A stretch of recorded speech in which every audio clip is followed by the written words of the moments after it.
sisters. Okay. The second question is, the sister says, I have heard that clapping and whistling used to be a form of worship in the pagans or some other religions. Now, and similarly, birthday celebrations. Now, what is your opinion? What is the proper opinion on these? Are we supposed to participate in these kind of rituals? Can we clap and can we whistle? Anything is wrong with celebrating birthdays? Sister, if you had heard the rules of the question and answers, I always prefer that first the non-Muslim should ask the question. And if Muslim is asking the question, ask the question on the topic. These questions on fiqh and masail you can ask to the ulmas and sheikhs. I am a specialist in Islam and comparative religion. Not that I cannot answer these questions. I am a specialist on Islam and comparative religion. Ask me questions which are unique. You get a heart specialist and ask him that I have a cough, now what to do. Not that I cannot answer these questions, sister. Therefore, I personally prefer first give the opportunity to the non-Muslims. After the non-Muslims have exhausted the opportunity, then the Muslims can ask.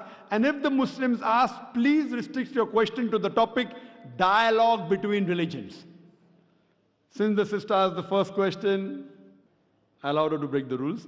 Second time, no problem. But see to it that the person who wants to ask the question, let her or him ask directly. I don't prefer chits and I don't prefer via question. I prefer direct.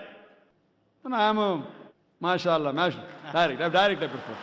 And when you get direct questions, the questions are better on the topic. These indirect on the chit, behind the scene, behind the direct. So therefore I request all the other mics, please give first a point to the non-Muslims, let them benefit. Muslims can always ask on the email, no problem. After the non-Muslims have exhausted, then the Muslims can ask, but please restrict your question to the topic. The sister asked the question that she has heard that clapping and whistling is a form of worship, and about birthdays, can we celebrate? Quranic verse which does say that clapping and whistling is a form of worship. So, but natural, in our worship, we cannot clap, we cannot whistle. But what about normal clapping? There are differences of opinions between ulmas. Some of the sheikhs say that clapping is not right. Most of the sheikhs say that because Quranic verse says it's a form of worship, in worship you cannot clap, you cannot whistle. But otherwise, generally, if it's a culture, as long as it doesn't go against the Quran and Sharia, if it's a gesture of appreciation, best is Allahu Akbar, mashallah, no problem. But clapping will not come in the haram category, it will come in mubah category, difference of opinion. Difference of opinion. Most say it is mubah, some say it is haram.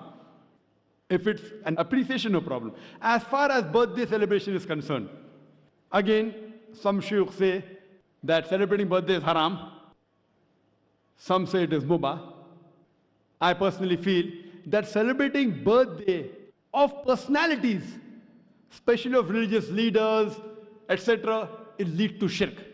Celebrating birthdays of Prophet, like whether it be Christmas, celebrating birthdays of religious personalities, it leads to shirk. But celebrating birthday per se, it can be called as makruh, because there's no hadith which says that do not celebrate birthdays. I don't know.